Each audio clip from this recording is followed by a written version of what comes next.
This is from the website thewaythetruthandthelife.net.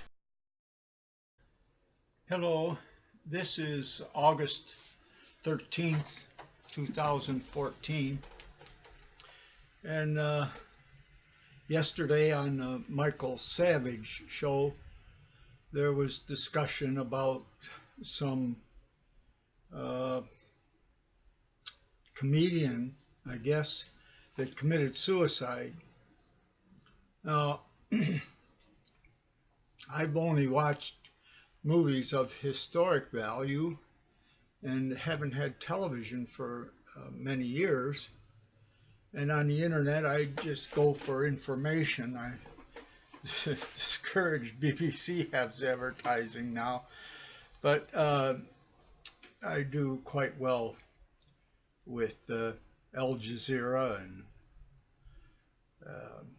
European Union news, and Reuters has really surprised me. But yesterday, Michael Savage talked about suicide, and he mentioned religion, and he included it in as a religion, Islam, and made a statement that, along with other religions, that Islam was against suicide. And what he said is in error. It's how do you operationally define your words? And now, America's most exciting radio talk show, The Savage Nation, home of borders, language, culture. And here he is, Michael Savage. Savage Nation. We're all riding the storm today. Into this house we're born. We're going to talk about suicide, the death of a nation, the death of a comedian. It's interesting to me that as the American experience has been crucified under Obama, the media had very little to say, while the death of a single comedian has literally engulfed the entire media. But I will play some of the clips, and I will show the some of the relevant portions of the Quran. But these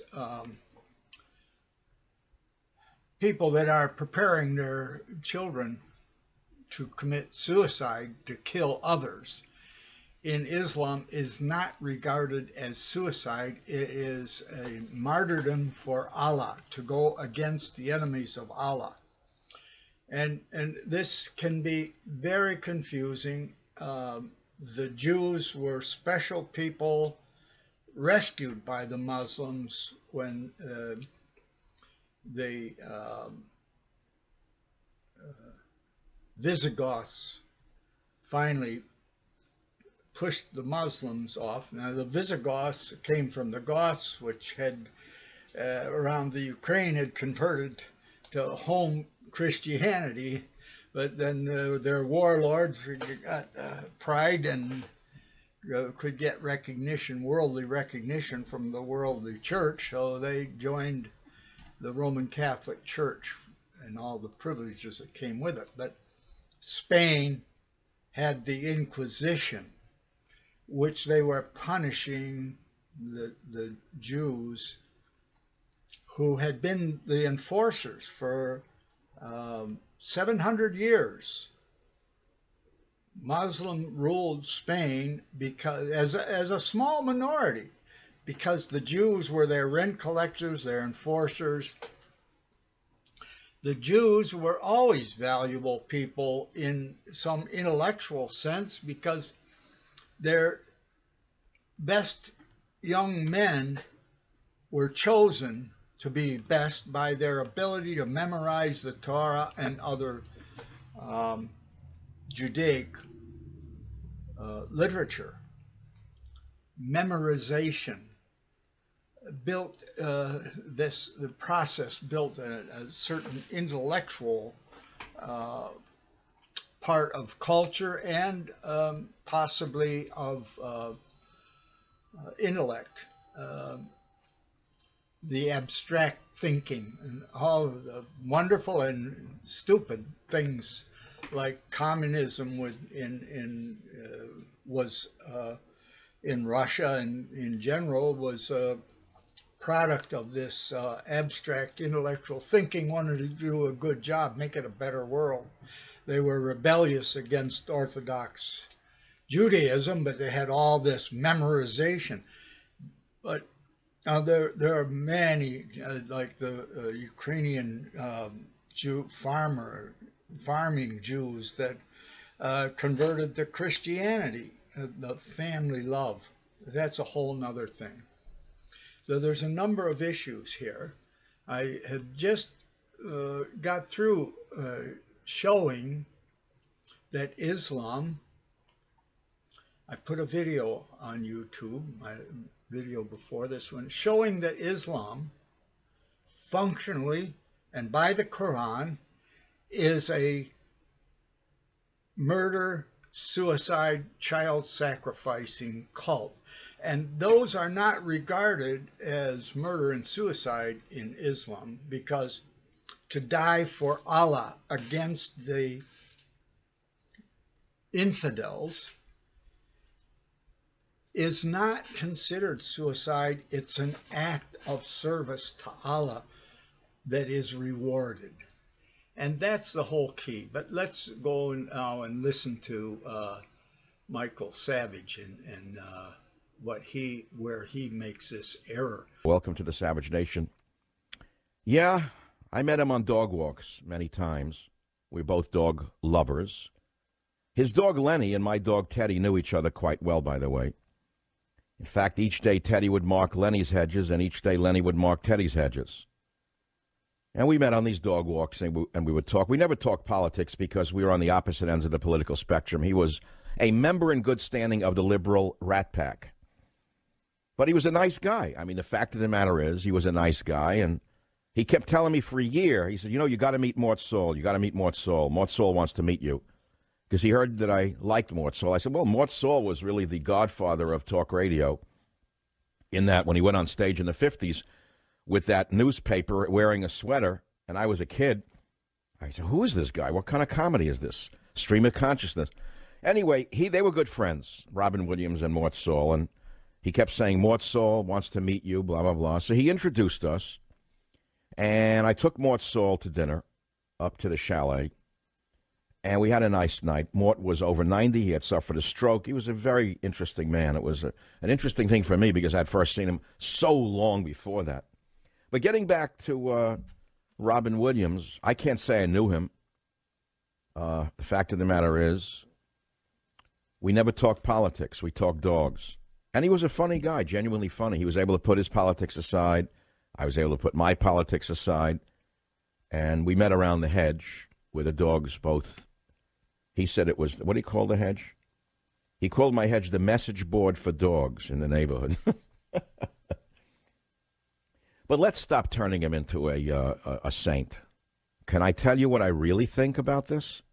It's about the most outrageously aggressive act you can commit against your family. That's right, you heard me. I mean, a lot of people suffer depression. I've told you I've suffered it most of my life. Just deal with it like a man. What is this nation of ours? Overfed, oversexed, overmoneyed, and we're all walking around boo-hoo. Why don't you go look at what's going on in Lebanon right now, or, excuse me, in Ukraine. Take a look at what's going on in Gaza. Take a look at what's going on in Africa, and you're sitting and crying over what? Someone doesn't love you? You're not famous enough? You don't have enough this, you don't have enough that? What a country we live in. So it leads me to this question. Has anyone in your immediate family ever committed suicide, and what effects did it have on you or others? It's an act of selfishness, by the way, and it's banned by all three of the principal world's religions. That is false for two reasons. First of all, killing oneself in the process of killing the enemies of Allah is martyrdom, and it's rewarded, and it's an honor to your family, whether it's your children or your wife or your husband or whatever. Number two, the Quran is falsely interpreted. I will show you the false interpretation And the correct interpretation, I get the correct interpretation from the University of Michigan online Quran, which is academically accepted as an accurate translation, where you can read many translations that are meant to deceive the unbeliever. You wouldn't know that given the liberal brainwashing on assisted suicide. You would think suicide is as normal as choice. The same people have told you that abortion is as normal as having a baby are telling you that, hey, you know, life's not working out, just off yourself. Yeah, just end your life. It's yours to end. Don't think about what it might do to your kids. Don't think about what it might do to your wife, finding you stiff on a belt. No, don't think about that. Just think only about you and your pain. So anyway, what is the Jewish, what is the Christian, and what is the Islamic view on suicide? What about Hinduism and Buddhism? I have the answers for you.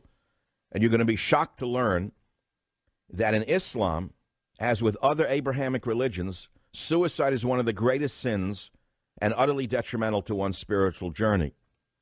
Let me add here, the fact that translations are used to deceive the unbeliever is the reason that Muslims, true Muslims, need to learn Arabic. They have to memorize the Quran. That's what they do in the madrasas.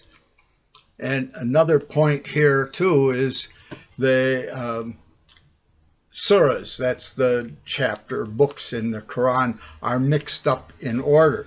So you don't know which ones count, because Muhammad had the surah of abrogation after he defeated his own tribe, and the Jewish Qurayza tribe didn't help him. He had a revelation from Allah that Allah could bring better things, and the previous ones didn't count. And so what in this deceiving the unbeliever, the surahs have been mixed up. So you don't know which ones count and which ones don't, except the University of Michigan also has a copy of the Quran with the surahs in order that they were given by Muhammad. Okay. Please understand, these verses refer to Muslim on Muslim. Other verses clearly state that Muslims are not to make friends with non-Muslims except if it is expedient for the time. But when they have the power to put them in subjection, to pay protection money, convert to Islam, or cut their head off.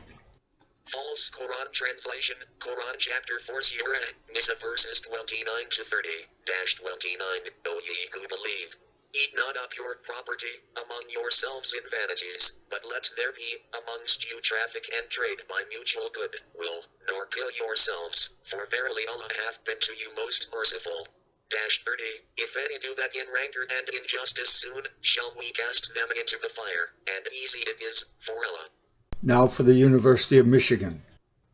True Quran translation from the University of Michigan, left square bracket 4.29 right square bracket. O you who believe, do not devour your property among yourselves falsely, except that it be trading by your mutual consent, and do not kill your people, surely Allah is merciful to you. Left square bracket 4.30 right square bracket. And whoever does this aggressively and unjustly, we will soon cast him into fire, and this is easy to Allah. Announcing Book 5 of the Crackpot Conspiracy Series, Islamic World Domination, Fact or Fiction, by Martin and Patricia Riot, is now available at Amazon. Is Islam really a religion of peace? Do you believe the war on terror is really over, as the Obama administration claims? Do you believe the ongoing jihadist attacks around the globe are peaceful? Did you know that the Quran, or Quran, the Holy Book of Islam, commands its followers to spread Islam by the sword? And Muslims have been doing just that for centuries. The Quran also instructs its followers to lie, that's known as taqiyya, or to lie by omission, known as kitman, in order to spread Islam.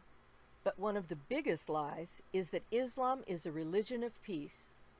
Instead, Islam is a religion of war, violence, and vengeance to be spread by the sword. The goal of Islam is that Allah's word and religion reign supreme. According to the Quran, the holy book of Muslims and Islam, Muslims are to pretend to be friendly to unbelievers until strong enough to overcome them. Then, Muslims are to make war against unbelievers, that's non-Muslims, converting them by the sword. Also, according to the Quran, any people conquered by the sword must then convert to Islam, or submit to virtual slavery, or be killed. Some list of choices, huh? Make no mistake about it. The goal of Islam is Islamic world domination, and that's as instructed by their holy book, the Quran. Allah will only be satisfied when the entire world is Muslim. The teachings of the Quran, the basis of Sharia law, give no rights to women or children, and Islamic supremacists are pushing to have Sharia law in the USA. Islamic supremacists are working in the USA and around the globe to gain the power necessary to overthrow and dominate all infidels, and that would be us, folks. Islamic supremacists are using taqiyya, remember that's lying commanded by the Quran, to lull us into accepting Sharia law and eventual Muslim domination. Barack Hussein Obama is allowing infiltration into the highest levels of our government to these Islamic supremacists who have sworn to destroy us from within by our own hands. Obama is even allowing Islamic supremacists into sensitive positions of national security and national defense. We ask you again, do you believe Islam is a religion of peace? Do you believe the war on terror is over? Get your copy today of Islamic World Domination, Fact or Fiction by Martin and Patricia Riot, and discover the truth for yourself. Islamic World Domination, Fact or Fiction by Martin and Patricia Riot is now available at Amazon.com. And listen to this. It's very important you hear this because you may learn something that you can help one of your Muslim friends with. A verse in the Quran says, "And do not kill yourselves. Surely God is most merciful to you." So really, since suicide is forbidden, then what about suicide bombing? Oh, so the jihadis are violating Islam. Did you hear that? So jihadis are not Muslim. Who are they? Well, they're violating their own religion. Most Muslim scholars and clerics consider suicide forbidden, and they include suicide bombing as being equally forbidden. Tell that to the morons who are being told that they're going to go to heaven. They're going to go to the other place, by the way. Yeah, that's in the religion of Islam. The prophet said, "He who commits suicide by throttling shall keep on throttling himself in the hellfire forever, and he who commits suicide by stabbing himself shall keep on stabbing himself in the hellfire." What does that have to do with he who blows other people up? I guess he'll be blown up forever. We'll talk about the Jewish view of suicide. It's similar because the Jewish view was very much that which the Christians and the Muslim folks picked up on. Jewish law was the origin of most of Christian theology on suicide, as most of what Islamic theology was on suicide comes from the Jewish theology on it. It's not your body, in other words. You don't own it. It's not your property. This is completely false. Every imam and every learned Muslim knows that. It is part of the deception of the unbeliever. And you can hear that kind of falseness in media all over, but it is false. I want to add here that it's an honor and an honor to the family to die in this process of confronting the non-Muslim. And a good example of that is the using children as a human shield in Gaza. It is something that doesn't grieve a practicing aware Muslim, because the children in those schools that were or wherever that were blown up as Israel attacked the source of the rockets, those children, their family in Islam, that's an honor. They died for the service to Allah in confronting the evil Israel. And Israel turned evil in 1948.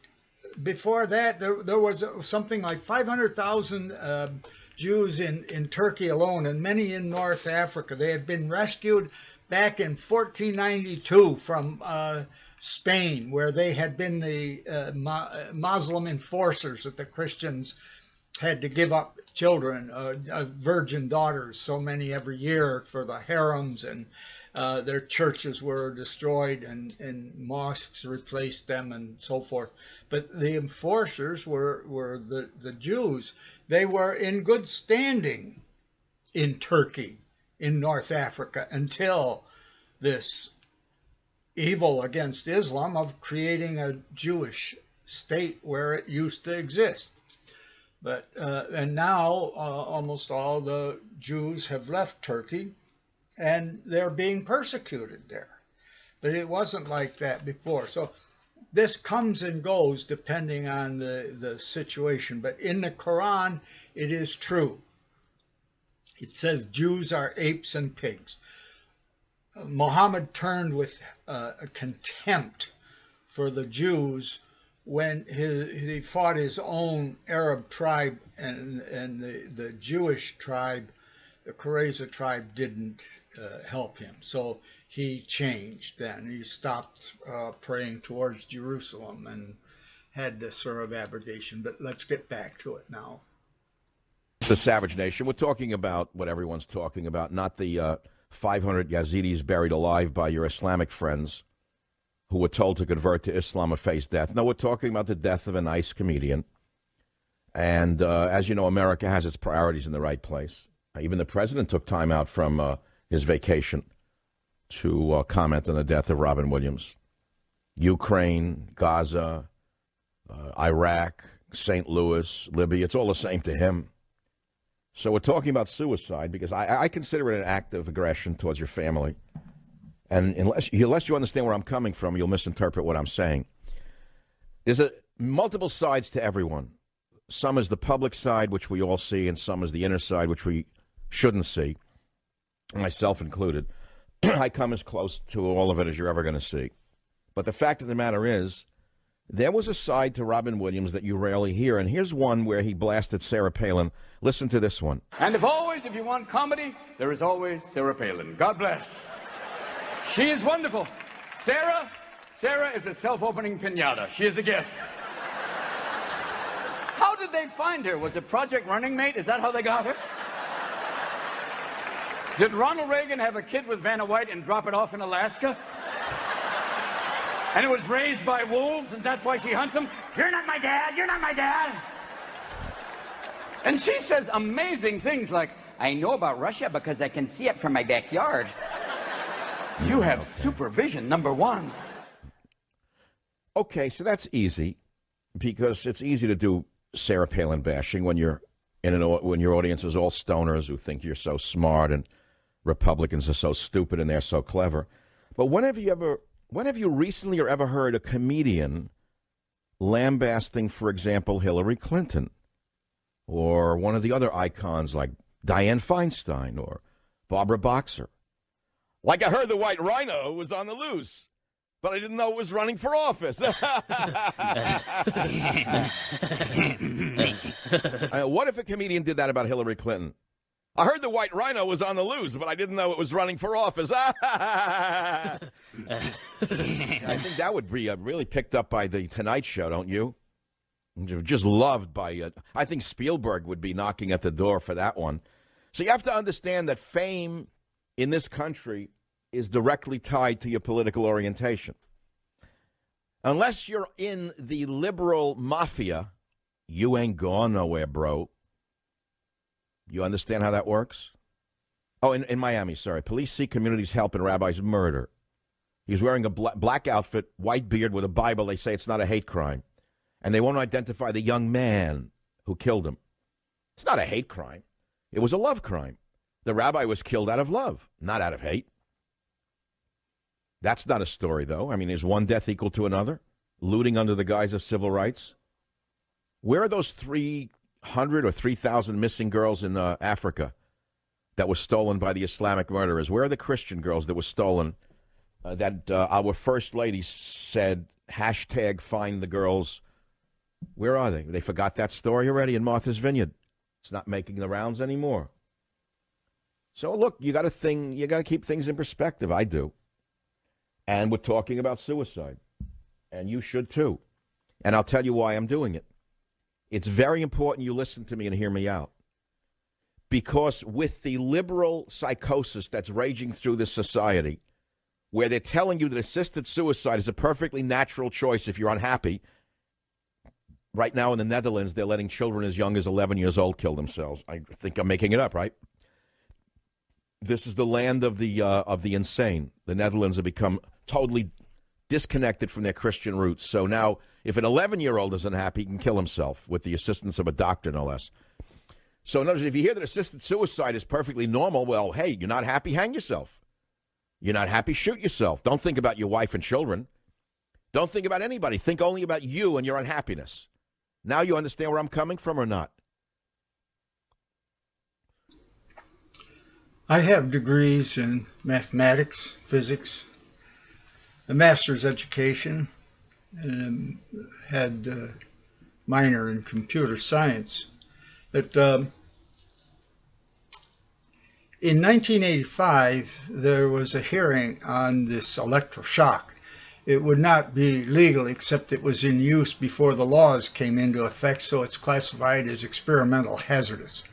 But in 1985 was the first time I started videoing, and you should have seen the size of the equipment. I broke my back carrying it to Washington for the Food and Drug Administration hearings that I had the honor of videotaping. You can see them, each person that testified at those hearings. It was a 3-day process.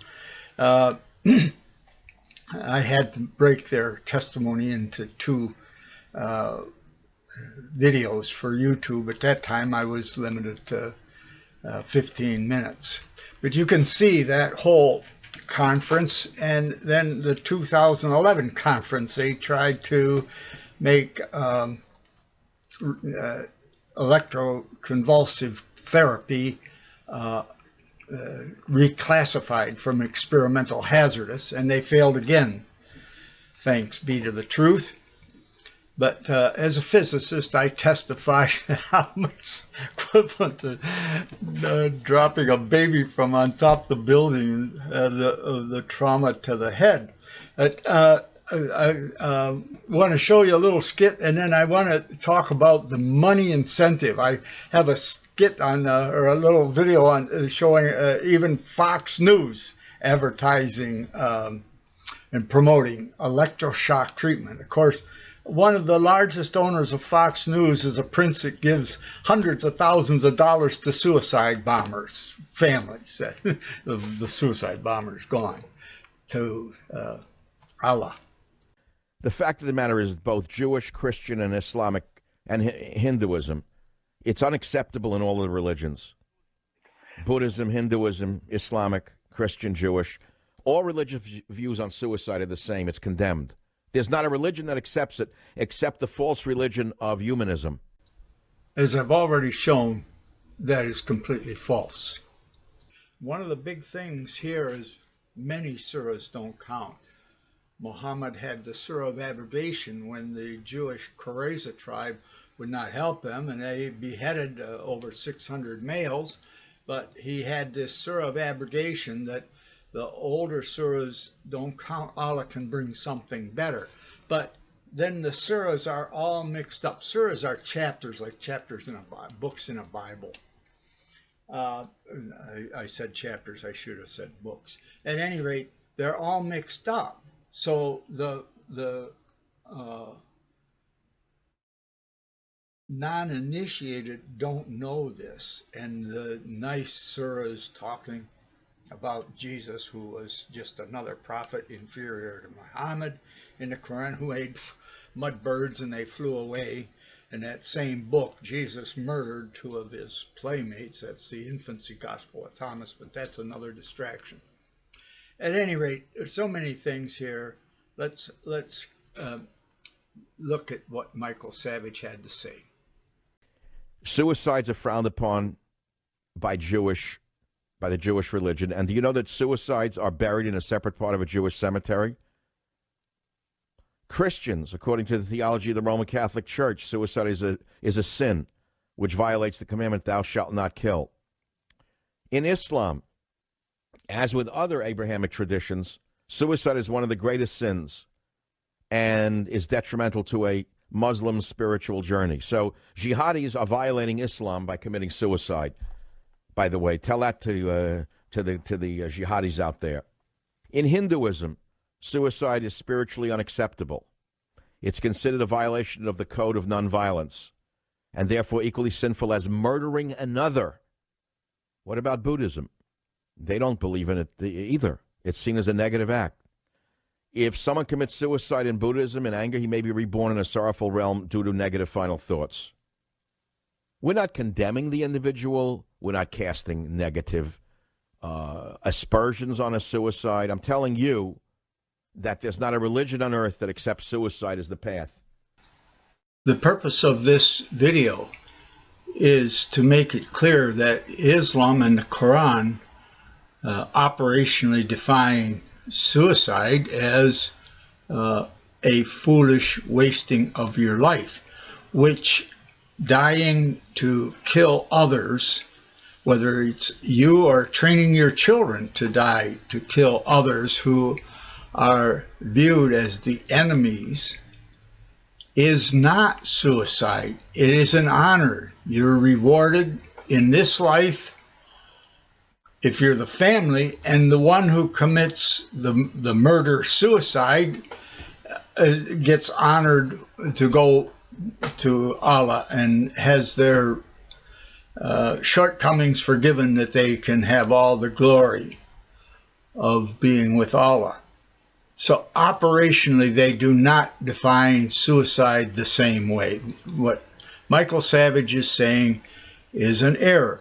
Just look at the video on actually the Quran is a book that indoctrinates for a cult of murder, suicide, and child sacrifice.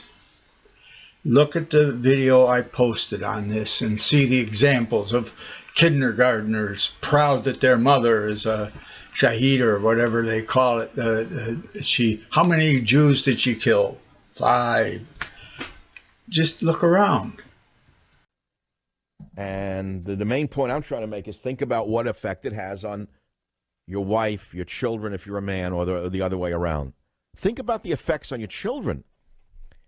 How they will think of you forever, hanging on a rafter with a belt, or your brains all over the floor. Is that an image you want them to carry around? Are they ever going to have a normal life? The dogs brought us together. Let's leave it at that. He was on the left, way left, and I'm on the other side. Never talked politics once. And we found the common ground in our humanity. It's as simple as that.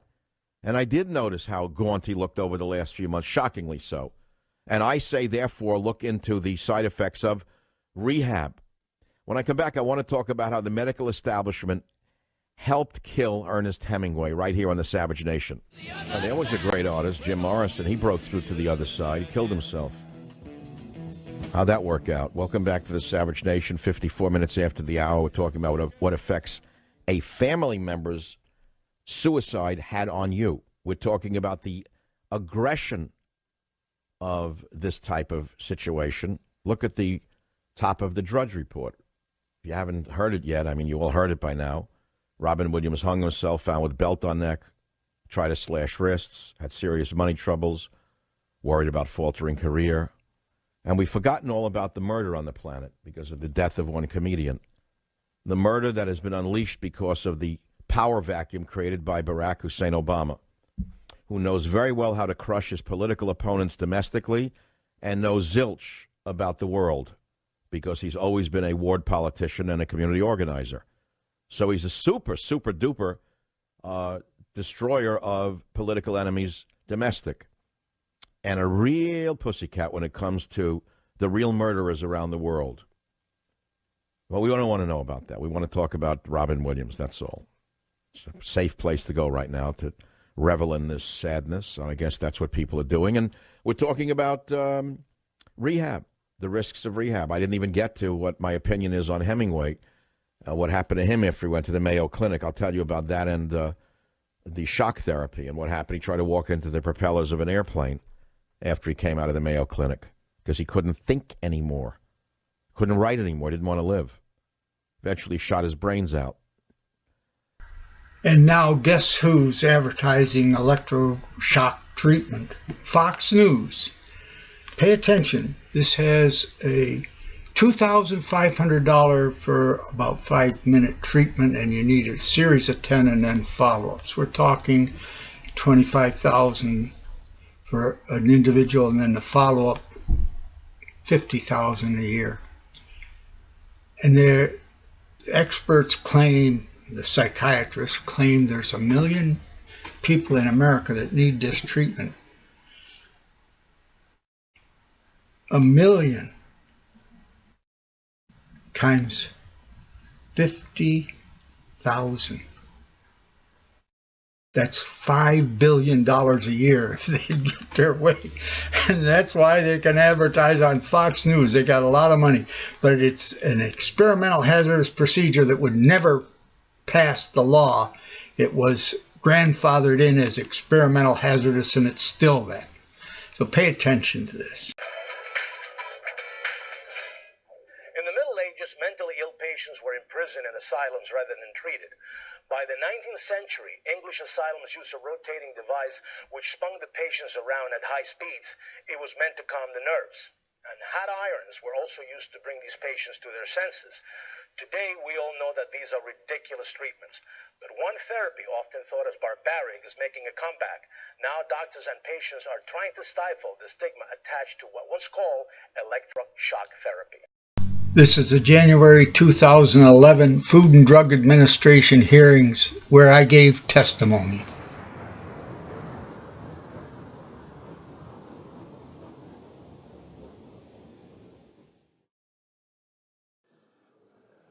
I would like to call this meeting of the Neurological Devices Panel to order.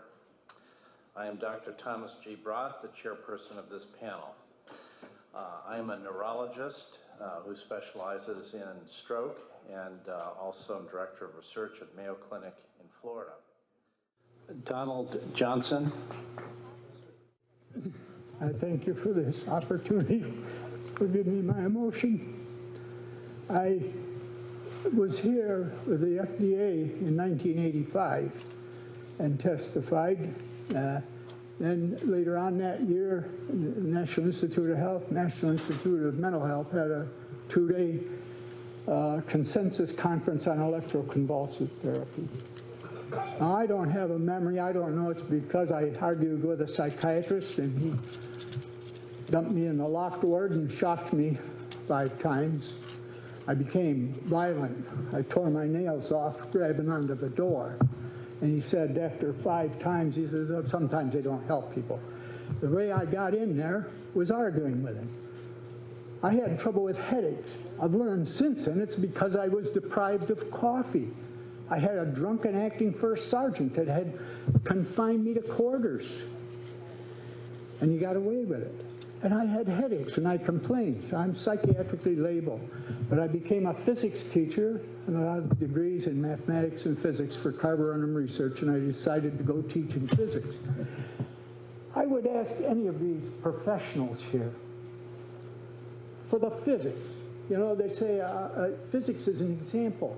If I had a 15-pound... Can you stay close to the microphone so we can hear you? If a little physics, to see if there's any... This is high school physics. High school physics. If I had a 15-pound baby, I'm talking about 200 joules, and when they talk about low treatments, every one of you that's involved in ECT knows if they don't make a grand mal seizure, it doesn't count. You give it again. Turn up the voltage. All right, 200 joules. How high would would I have to drop a 14-pound baby to have the equivalent of one shock treatment? All these professionals here, how high would I have to drop a 15-pound baby to have the same energy? Or how many pistol slugs would I have to shoot into its brain? This is just mechanical equivalence, high school physics. Anybody? A joule is the energy of 1 kilogram being lifted 1/10 of a meter. It's equivalent to dropping a baby from a 10-foot-high building. At the 1985 National Institute of Health Conference, I gave them the Winchester ballistics sheet from Winchester and the thymatron electroconvulsive device showing the energy, equivalent to 3 pistol slugs to the head. Now they use autism to justify it and use depression. Did anybody watch the BBC with the G20 last month? Obama was in South Korea, and they showed the BBC had a little spot on it, the devastated soul, now one of the most thriving, affluent societies. And they said, how much appreciation? They went back and said, but there's a problem. They've got the highest suicide rate in the world. Between the ages of 10 and 40, the major cause of death now is suicide in Korea. Is it because they need a shock treatment? It wasn't like that before the war. Affluence. My mother had to help a baby that was dying from diarrhea and vomiting from the woman next door. She was a good woman, but she had been raised in daycare, and she couldn't bond to her baby. My mother was a teacher, so she cared for the baby during the summer, and it recovered and thrived. We're talking about depriving children and then punishing them for the effects, whether it's autism or depression. Look into it. The breakdown of the home is what destroyed Korea. Yes, it's an affluent society, the highest suicide rate in the world. You want to electroshock all of them? They pay now $1,000 a treatment. You've got 30 seconds to wrap up. $1,000 a treatment. Somebody just said, gave professional testimony, we need 1 million people treated. $1,000 million we're going to pay a year for this. Thank you.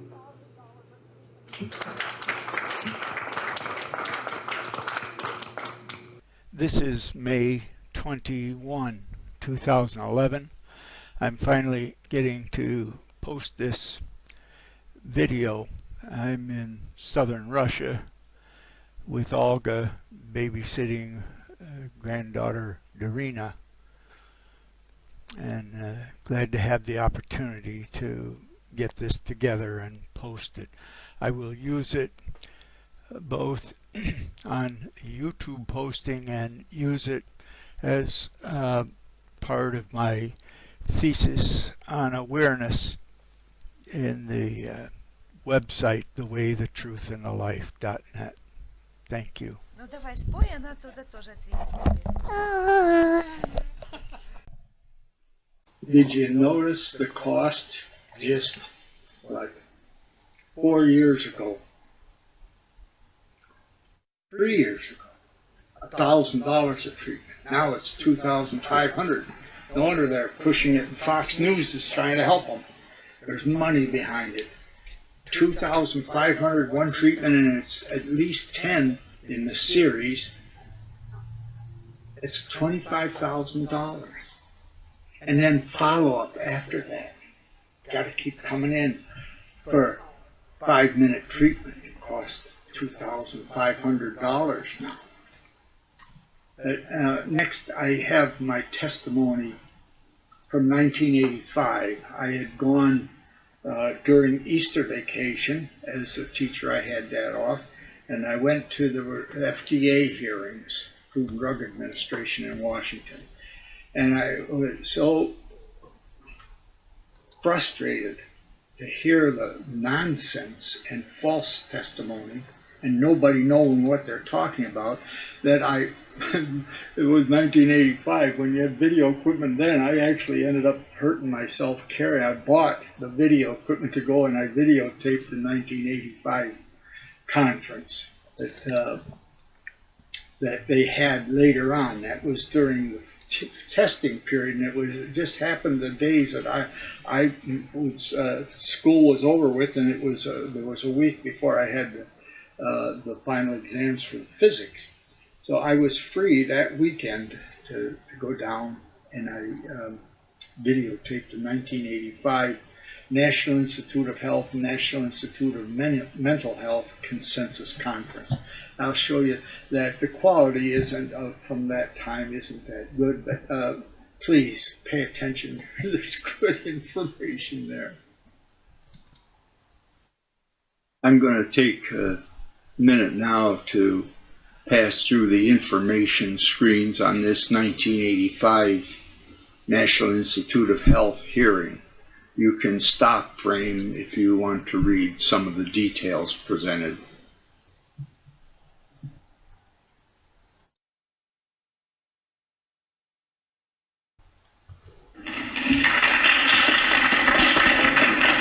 I'll call down the first person in line over here. 2 minutes, please. Just don't forget to give your name, sir.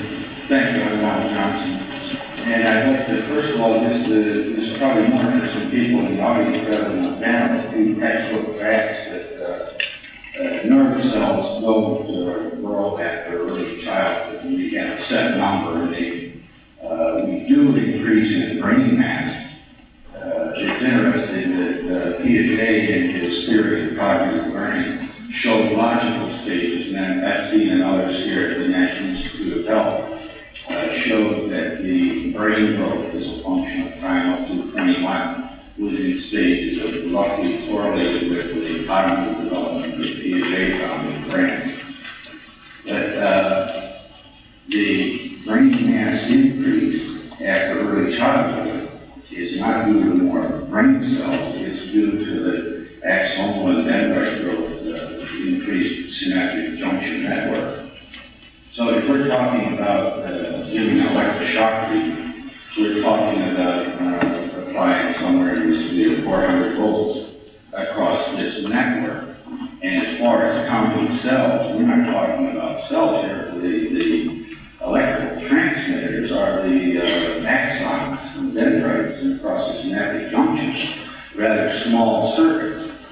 But so the damage would occur there, not in the cell body itself, decreasing necessarily the number of cells, but certainly we'd be talking about where the conductivity goes down the axon. But at the FDA hearings, the testimony on the reclassification of electroconvulsive devices cited the literature as whether signed or false, typically about 150 joules of energy in a treatment.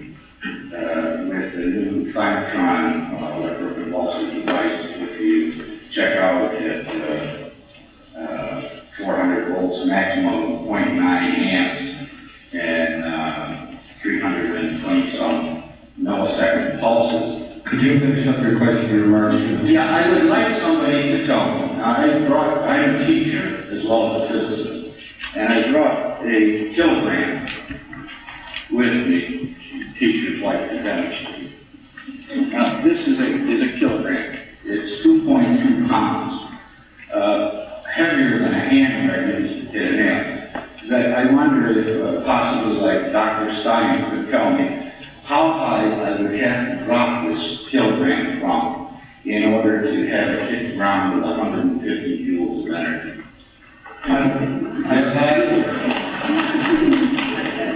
I don't know what that question is in the tribute panel, but that should be well, I'd like to go on to the next question. This is only 10 joules of energy. You're talking about dropping it from higher than a 5-story building. That's physics. Supposed to be pre-med background. Thank you. I never know.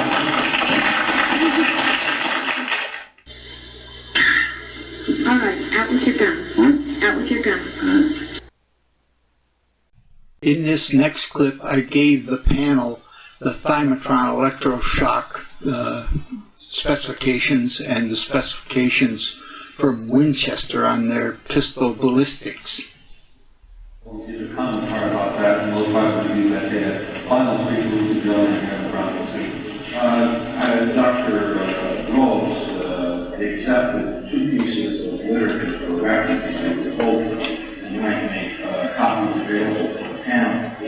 We're talking about having at least accurate information on the device and what we're using. And the one copy is the Thymatron, the brochure on a single sheet handout on a Thymatron pulse ECT device. And in there it shows the physical characteristics. The other, and pardon me for the emotional content of it, I also included a current Winchester ammunition catalog because it shows the energy with which the bullets have. Now that's emotional. I don't really want to bring that up.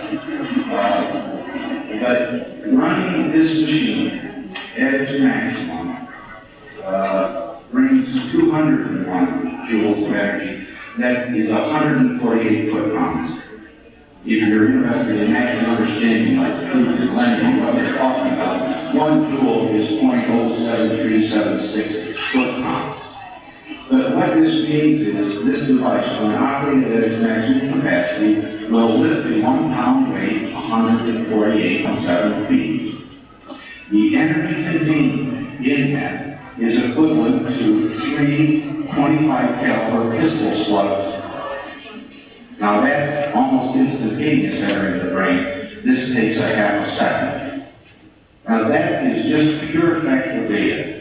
To give that lifting of 1 pound energy equivalence in informed consent, how could we not do that? And if you're going to be able to perceive it, the total energy and the total time are the physical parameters that characterize the device. How could you not include that information? If the doctor prescribes a drug, he has to record the prescription. Why isn't the total time and the total energy recorded? This has been an experimental hazardous device for years now. Why hasn't this information been gathered that we could be talking with concrete objective facts rather than subjective opinions of psychiatrists and patients?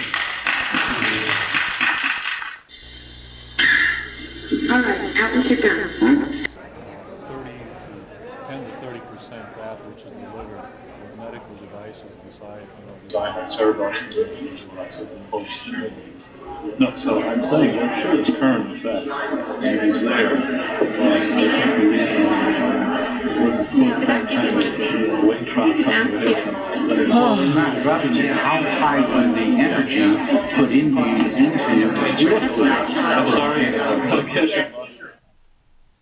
This chairman of the panel is trying to tell me that the energy is spread out all over the body. The potential, the voltage, whether there's any current or not, like your hair can stand out because it's electrically attracted, the voltage is across all the circuits. They're in parallel, all these little neurons, and they all got 400 volts across them. 400 volts. Every little axon. They're all in parallel. And the ignorance of these things, and at any rate, let's get on with it. Remember, this is the National Institute of Health and National Institute of Mental Health Consensus Conference in June 1985. I had been there at Easter time in 1985 to a FDA, Food and Drug Administration, hearing on reclassifying electroconvulsive devices. And it gave me a background to know that something false was going to be said.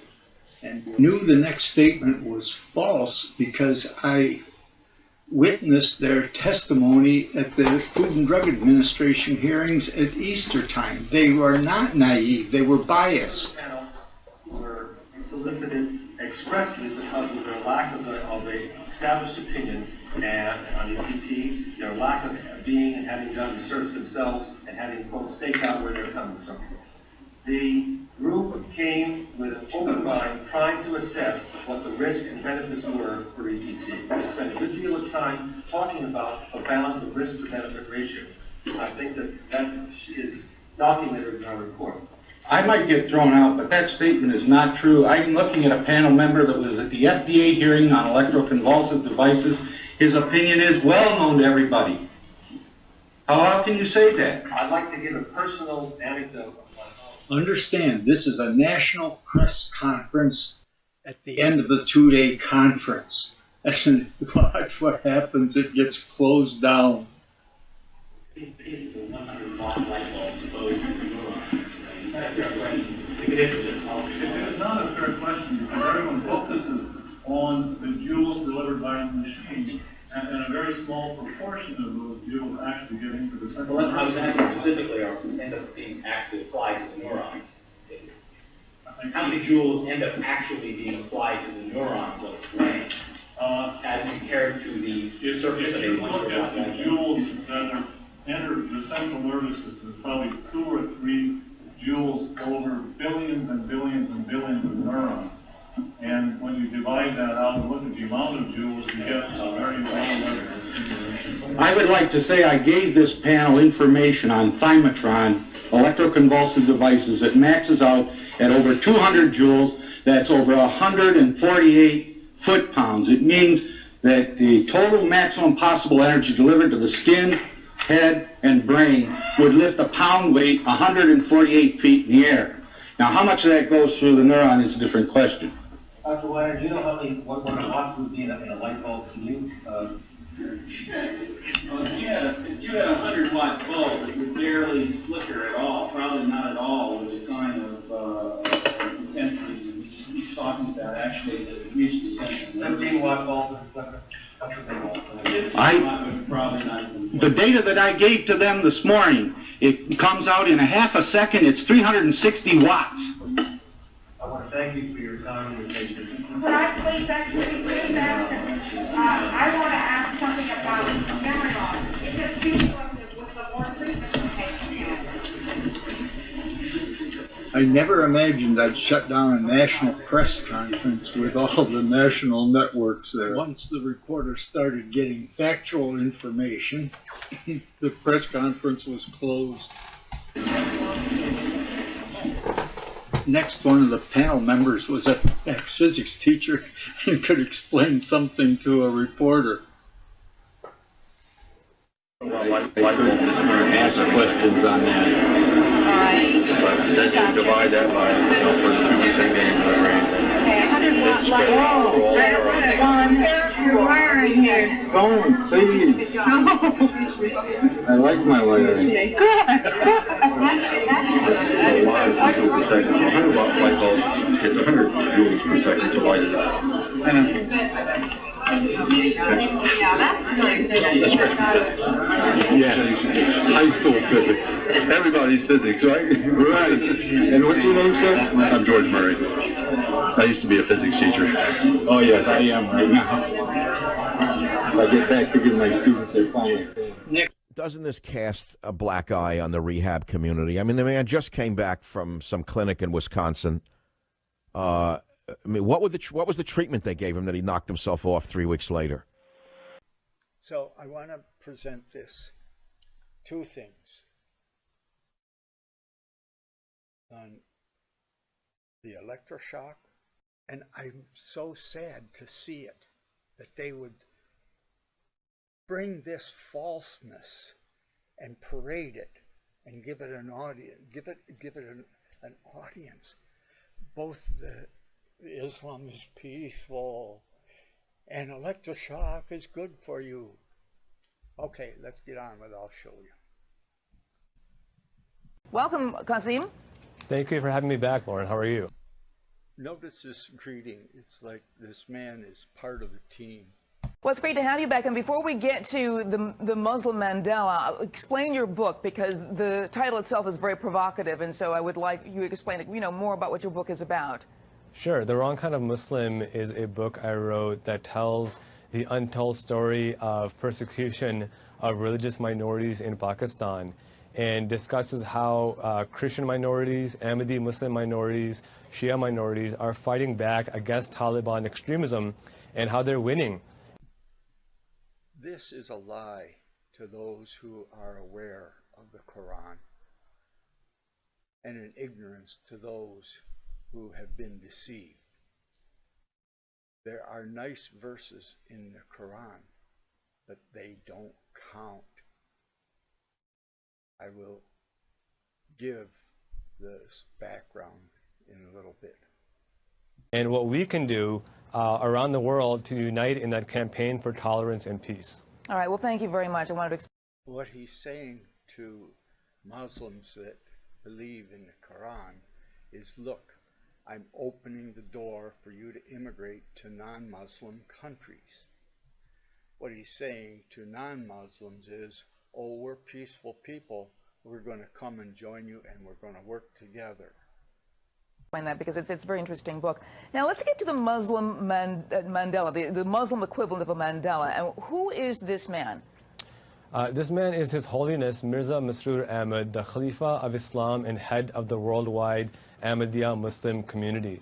His Holiness is a dynamic figure. He is the world's only Khalifa. And as the leader of the world's single largest Muslim organization. Please do not be deceived. There's something in the order of 10 million Ahmadiyya, and there's over 220 million Muslims. So it's just, let me give you some background. There are two main groups that follow the Quran. The Persian foundation of the Shia, and the Arabic original Muhammad foundation of the Sunni. They follow the Quran, and when they get the opportunity, they enforce the Quran by death. The Hezbollah is a Shiite terrorist organization.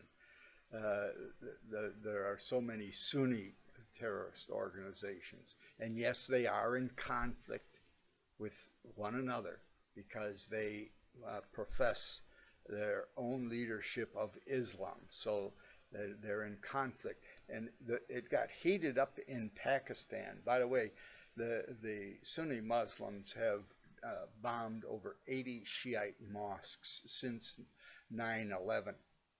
The big problem in Pakistan is when back in the 40s, I guess it was, when Britain gave India its independence, and the Muslim parts then petitioned and murdered so many non-Muslims in the Muslim majority areas, Pakistan and Bangladesh.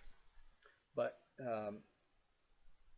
in this time, so much oil money, Muslim, Saudi oil money, went to Pakistan. It's still there. Madrasas are sending children from America to go to these madrasas to memorize the Quran and come back hating America and ready for jihad. Because it's in the book, and when you indoctrinate a child, they're a robot. They don't have a choice. Some of them wake up, but it's hard to rebel when you've been deprived of your natural development. That's why the Jews have so much problem, so intellectual, but the foundation they have of memorizing the Torah, and they can't tell the difference between some logical projection and the intuitive sense of reality. That's why that's a whole nother thing.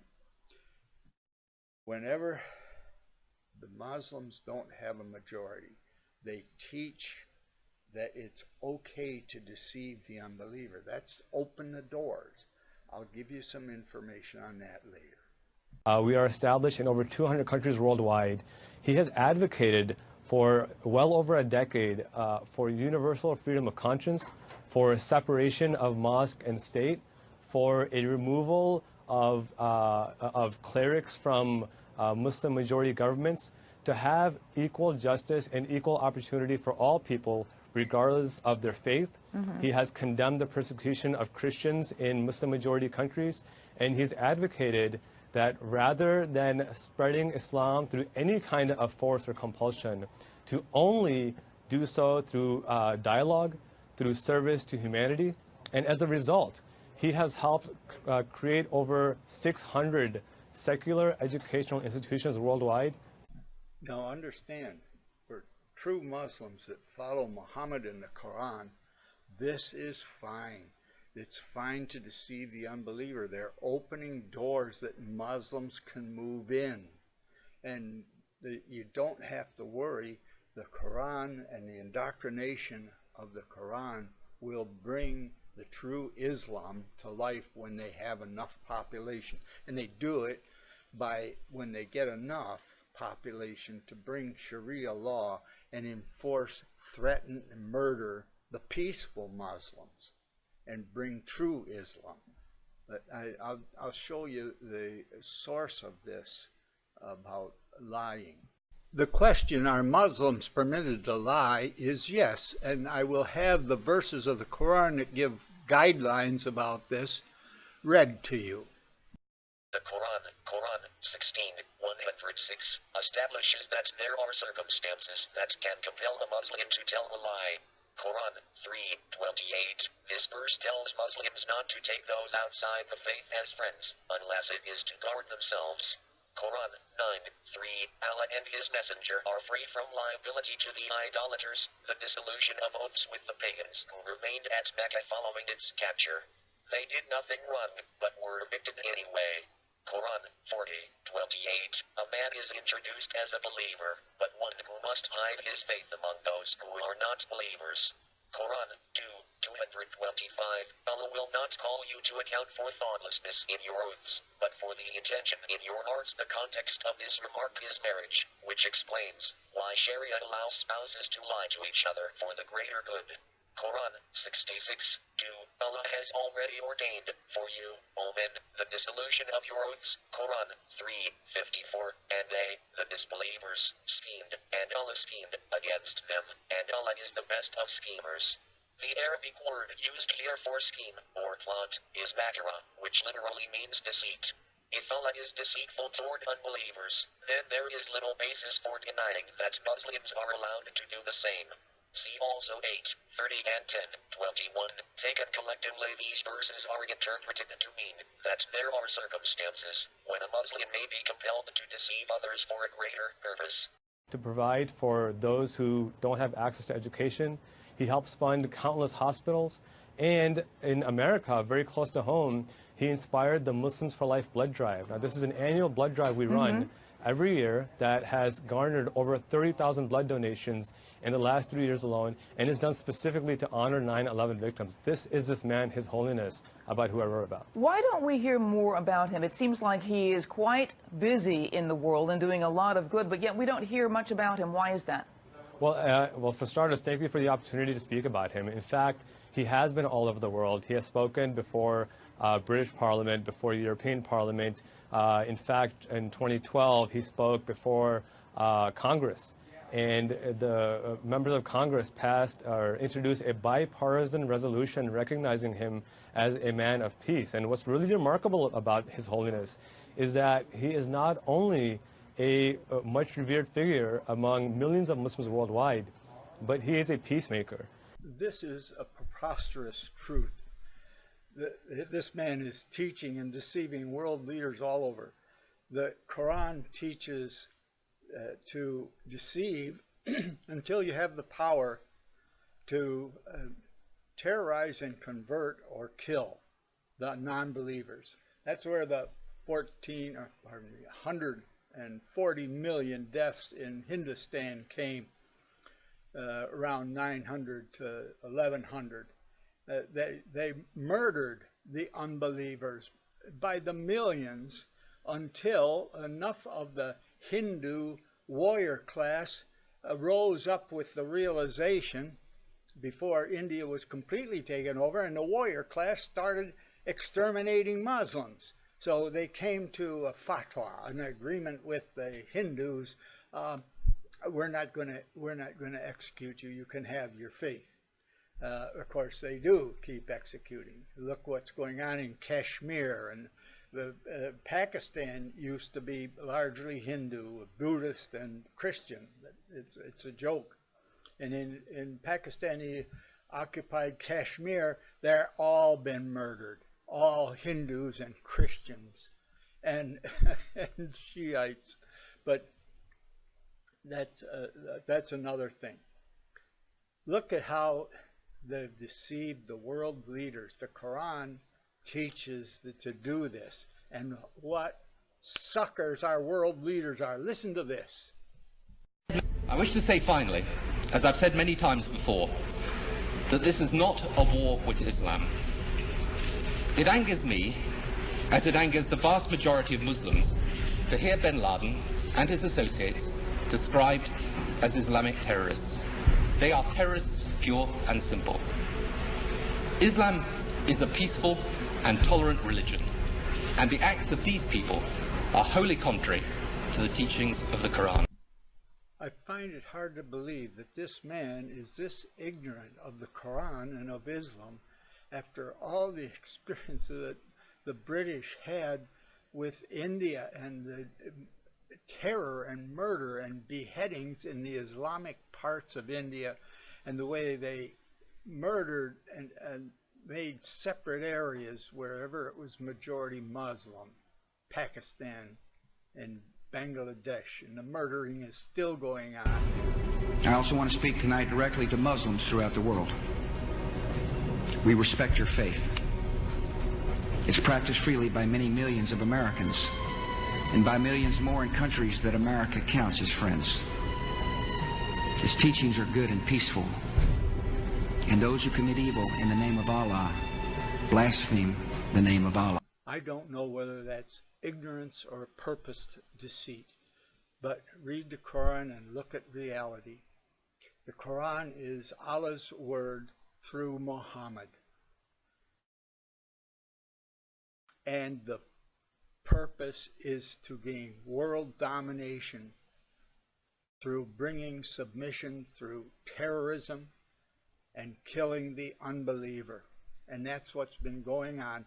The men get rewarded to have power in this life, booty and women in the process, or to go to get virgins if they're killed in the process, and get great rewards in the hereafter with Allah. That's the truth. It's a pyramid scheme, and it's been building ever 600 years after Christ. It hasn't stopped. How Bush can be so deceived having the Saudi royalty to his ranch in Texas, I don't know, and that the Saudi royalty were all able to get out of America at the 9/11 bombings. I'm without words to deal with this. Ignorance or deception, I don't know. And in our Congress right now, you can see how divided it seems. People from the far right and far left have both recognized His Holiness and endorsed His Holiness as a man of peace and as a man of progress for humanity. For those who don't know much about the Islamic faith, the Muslim faith, we know Sunni and Shia, but he's not either one of those. Is that correct? Well, actually, the Ahmadiyya Muslim community are Muslims who believe in the Messiah, Mirza Ghulam Ahmad of Qadian. We believe that Mirza Ghulam Ahmad was that same Messiah foretold in ancient scriptures, the Quran, in the Bible. His Holiness, the Khalifa of Islam, is the Caliph for that Messiah. And Ahmadiyya Muslims are, in fact, Sunni Muslims. So we are a sect of Sunni Islam. What he's saying is that his leader is the Christ. That Jesus was not the Christ. Jesus, according to Islam, didn't die on the cross. He is not the firstborn Son of God. He is a prophet, subordinate to the prophet Muhammad. Muhammad, as a camel driver, heard about Jesus even though it was 600 years after Jesus, and he heard about the infancy gospel of Thomas, which is in Ethiopia and Egypt. And in that, Jesus made mud birds and blew on them, and they flew away. That's in the Quran twice. The infancy gospel of Thomas, a goofy book written some 100 years after Christ. But let's get on with it. But from the perspective of categorizing only one or the other, Sunni is a better way to go. Now, you say in your rebuttal that every faith has extremists, and this is one comment you've made that has garnered a lot of criticism. But explain before I read some of the criticisms. Well, I think it goes without saying every faith has extremists. Very shortly we saw Anders Breivik, who claims to be a Christian. Timothy McVeigh claimed to be a Christian, and they did some of the most horrific atrocities in the name of Christ. Now, as a Muslim, I would never... No, I have to stop you though, because I don't think they actually did it in the name of Christ. I mean, they were not, and they got no endorsement from any kind of clergy person. She's right. He's lying to make a point. But further than that, just like last March, there was a Muslim coup in Central African Republic, majority Christian country, but the machetes, the salika, come in and with their weapons, killing, murdering, raping, beheading, and established a Muslim government. But the majority Christians then decided to arm, and they formed the anti-salika, the anti-machetes, and started murdering the Muslim invaders and the local Muslims that were entertaining them.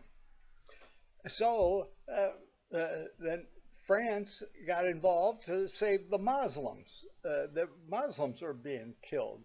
And then the EU has gotten involved in the African Union, and they have Chadian troops from a Muslim country there. And in the capital, Bangui, they rescued a bunch of these Salika terrorists from the Christians and escorted them out of town. Read the news last week. These rescued Salikas went, and the Chadian Muslim army took them into safety. And they went to a village and surrounded the village, blocked it, and not murdered. And those Christians, they're killing Muslims. Oh, the same thing. The Buddhists in Myanmar.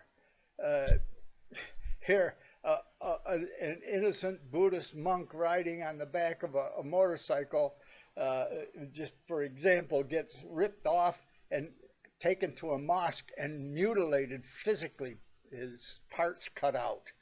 And the Buddhists take a stand against Muslims because they've had this rape and Islamic terrorism in the areas where they had a growing Muslim population that wasn't even part of the country. They were brought there by the British.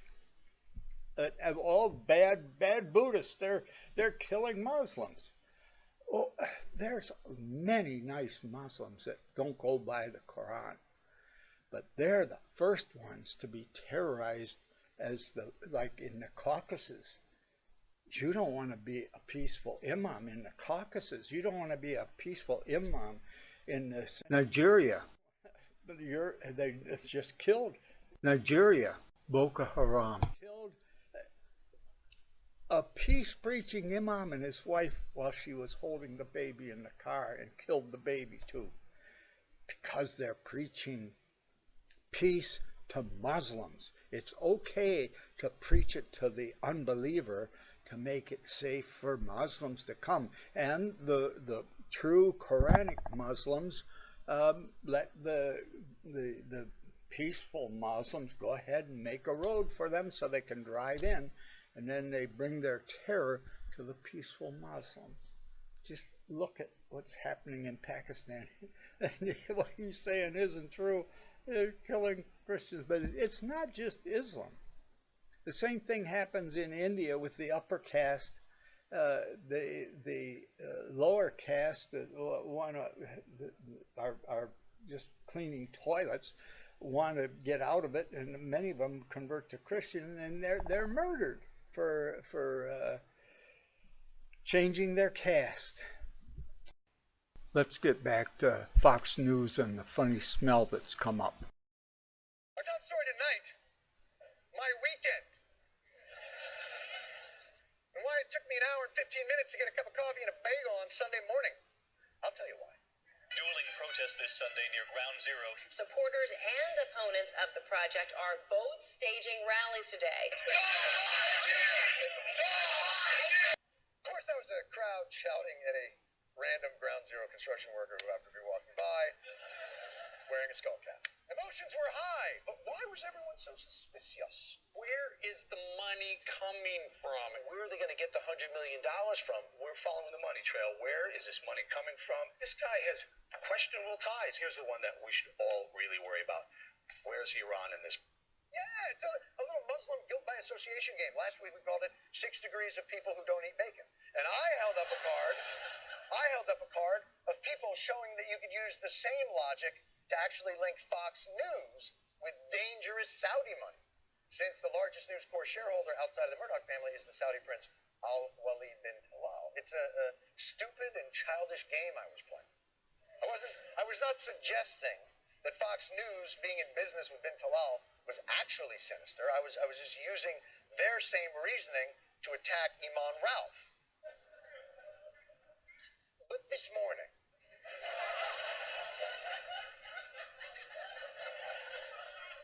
Fox News got more specific about the real danger posed by the mosque's funding. The Kingdom Foundation, which has been a funder of Imam Rauf in the past. The Kingdom Foundation, so you know, is this Saudi organization headed up by the guy who tried to give Rudy Giuliani $10 million after 9/11 that was sent back. Right. He funds radical madrasas all over the world. And he funds his imam. The money might be coming from this evil Kingdom Foundation, run by a Wahhabist 9/11 sympathizing, American hating. No. That's Rupert Murdoch's partner in News Corp. Show me the dangerous money guy behind Imam Ralph's Ground Zero terror mosque. There we go. You're not changing the picture. You're No! Why is the terror funder shaking hands? Why is the terror funder shaking hands with a two-legged basset hound? Wait, that's Rupert Murdoch, the owner of Fox News. The terror funder is Rupert Murdoch's News Corp partner. No! That's right. The guy they're painting as a sinister money force owns part of Fox News. Let's do as Fox News commands and follow the money. This is the proposed terror mosque. We know that it's a terror mosque because the money may be coming from a bad guy who definitely owns part of Fox News. Now, we know that he's a bad guy because we just heard it on Fox News.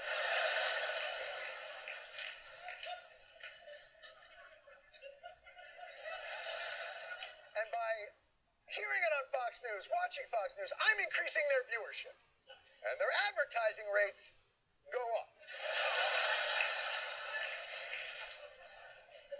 Now, part of that money goes to the bad guy we learned about on Fox because he's their part owner, Prince Al-Walid bin Talal, allowing him then to make it rain, so to speak, on the terror mosque. My point is this. If we want to cut off funding to the terror mosque, we must, together as a nation, stop watching Fox. It's the only way.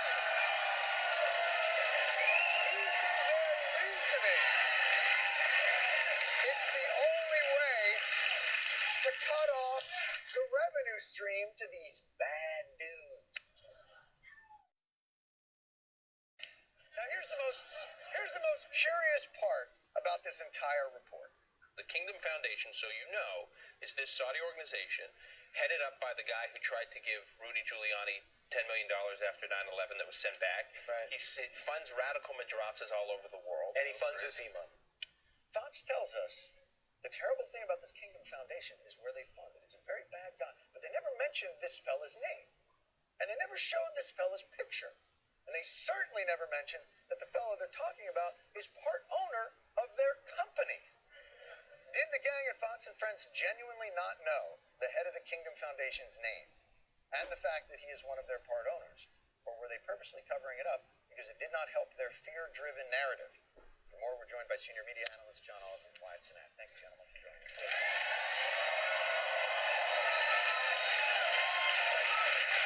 Thanks very much.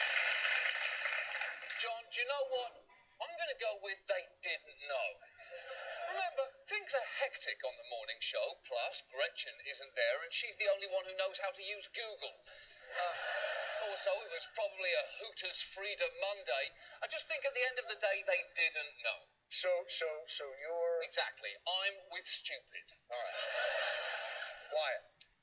Nobody's that stupid. They're deliberately hiding the truth. If Al-Walid wasn't part owner of Fox News, they'd have gone to town demonizing this guy. They would have said his full name over and over again. Al-Walid bin Talal, Al-Walid bin Talal. And look at these villainous pictures. You don't even need to doctor him. He already looks like he's about to feed Timothy Dalton to his white tiger.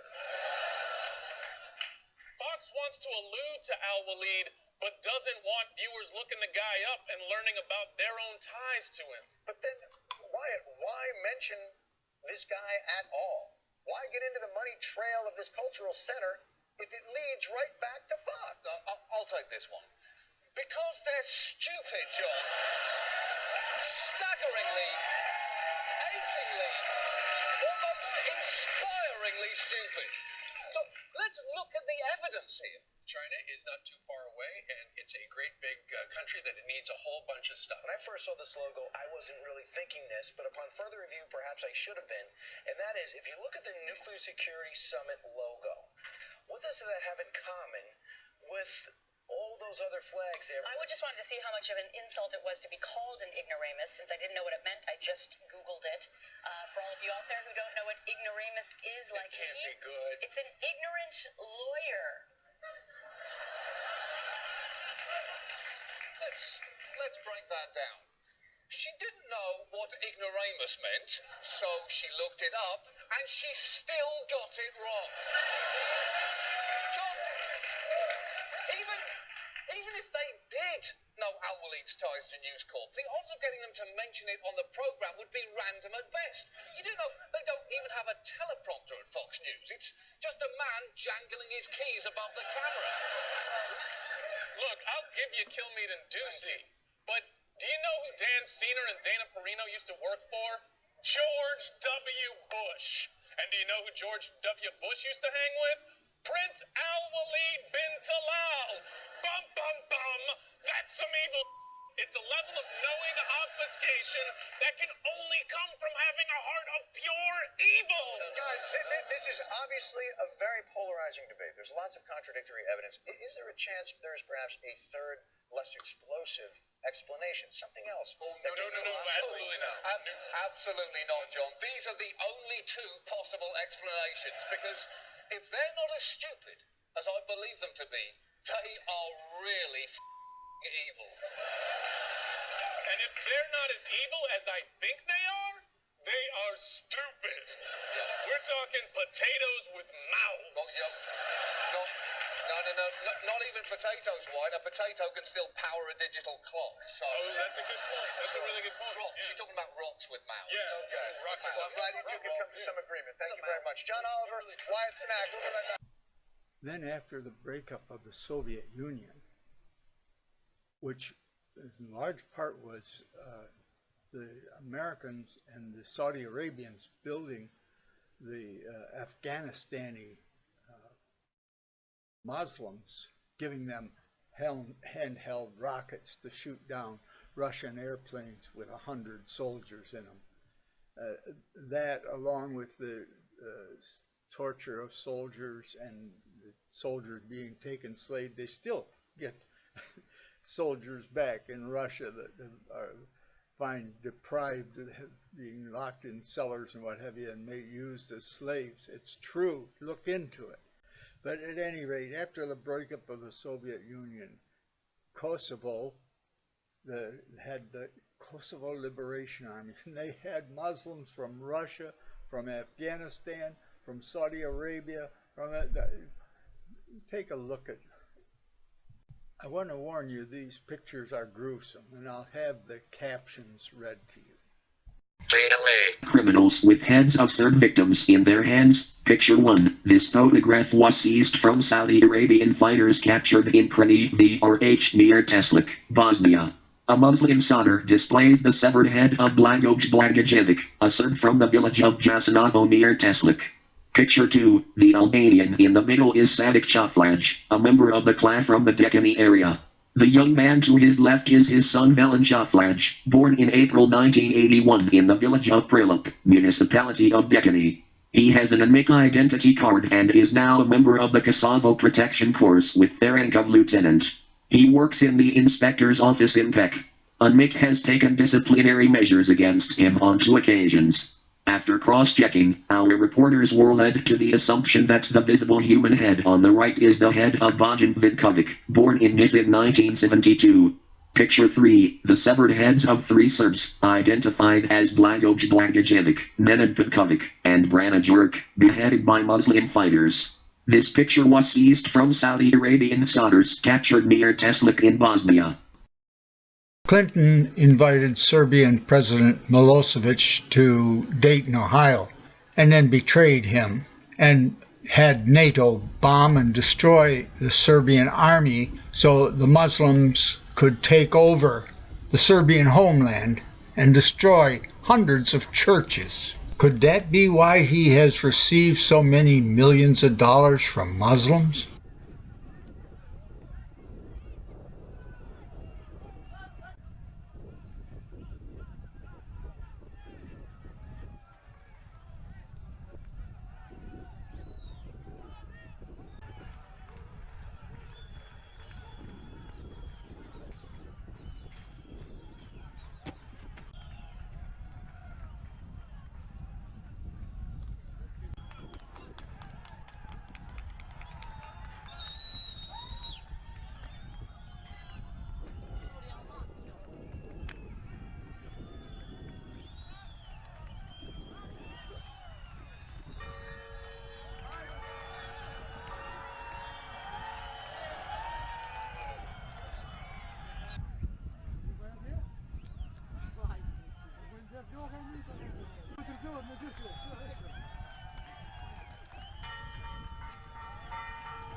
Watch this. Kosovo is largely been cleansed of Christians now by illegal aliens immigrating from Albania, Muslim Albanians, and terrorizing the Christians. And Kosovo gave, Clinton gave them this city, and here's the whole village turning out to destroy a church. It's not a radical jihadists, it's the whole community celebrating as they destroy this Orthodox church. Mira protestues llapian kanë dalur këtu te Kisha Ortodokse në Besjan dhe e dogjën atë për të shprehur revoltën e tyre ndaj ngjarjeve tragjike që kanë ndodhur ditë më parë në Kosovë.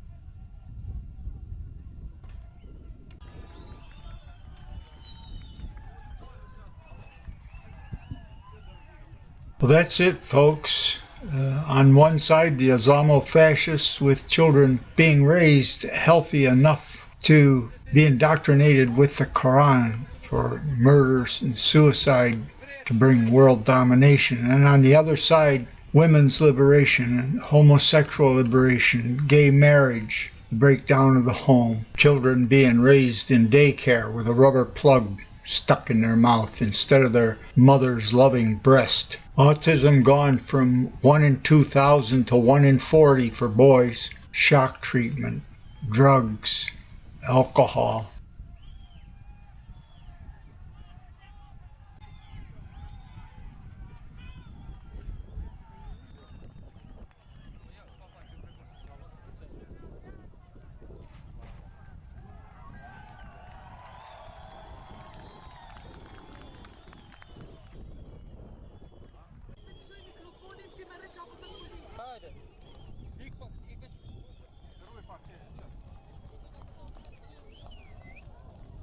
That's it, folks.